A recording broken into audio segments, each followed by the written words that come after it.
Hi, everybody. I'm Bill Sanders, and this is Watch Art Sci, the art and science of watch collection.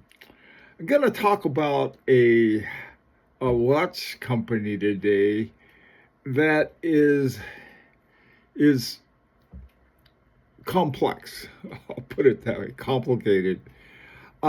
It's the French pronunciation of something like outla, and in English it looks like sort of hot lunch. So I'll call it outla. It sounds a little better. This has got watch websites in general aren't very good. Uh, this watch website has some beautiful pictures of the watches, but the way everything is presented is pretty bad. I mean, bad even for watch websites. So that's one thing.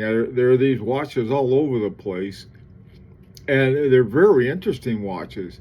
They're owned by Moser et Company.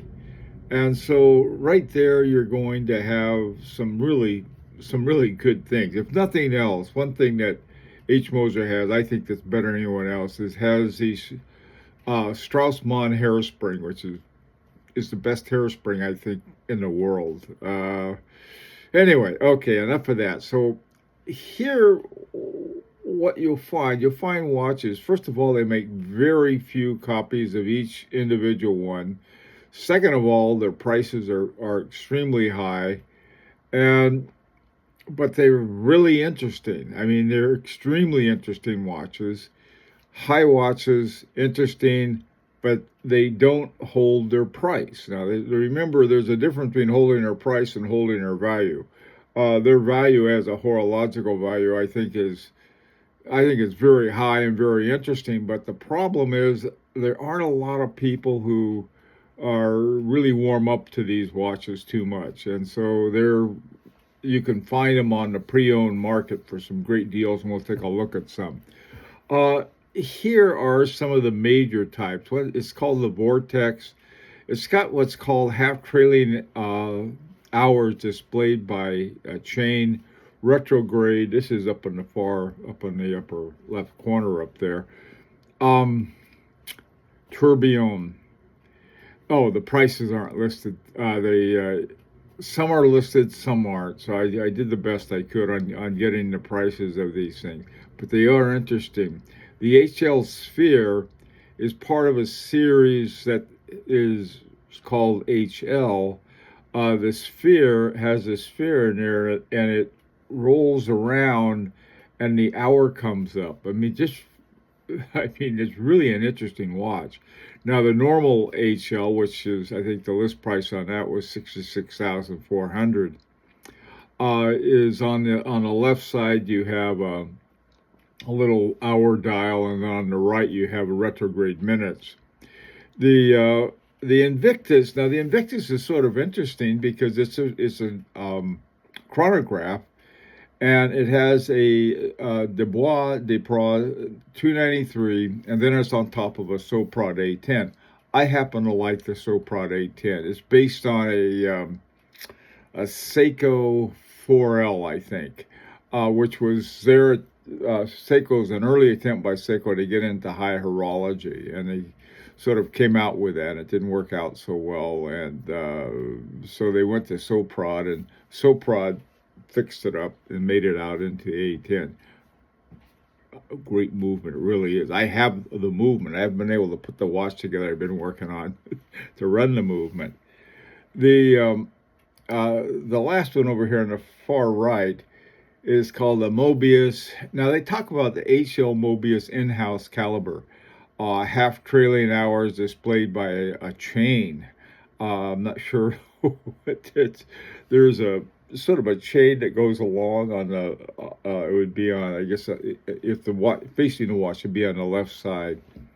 Tourbillon, the biaxial tourbillon on it. So you have these watches that got, they're really something as far as the horology is concerned. Now, here are two new ones that I did have. They did have the price on both of these. And this is sort of the new direction that Outla is taking. One is called the HT is called the Vagabond Series 4. They're earlier series of the same one, and these are wandering. This is a wandering hour watch. It's got an HTL 205 movement, which is H Moser HMC 200 in it, and these are modified, of course. Then the other one is called the Linear Series 1 has a D50, which is one that Outlaw makes. And it's listed for 59,000 Swiss francs. Along the left side, you see the numbers from 1 to 12. There's a little white thing that lights up behind the 12 little windows they have, and that'll tell you the month. Now, the thing that's the most interesting, and this is sort of a way to get into a really, honest to goodness, exceptional horology, not just high horology, really exceptional horology for a decent price. The problem is people don't like the looks of them. If you don't like the looks of them, and if you wearing it, and you buy one and you won't wear it because you think it's ugly, then it's not worth anything to you. It really shouldn't. I mean, some people, I've known that they get a terribly looking watch and they never wear it.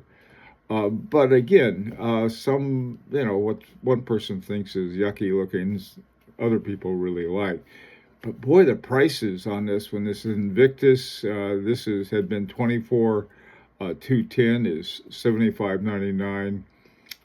This HLRQ Atelier Jump Hour Retrograde had been 36. The MSRP was 36,688.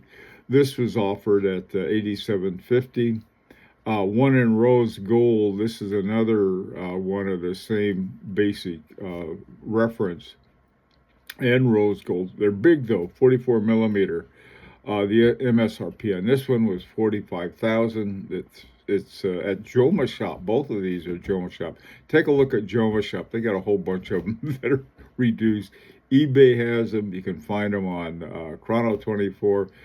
This one was MSRP was 54,863. These are in dollars, and it was offered for 13,167 at one time, and then it was sold.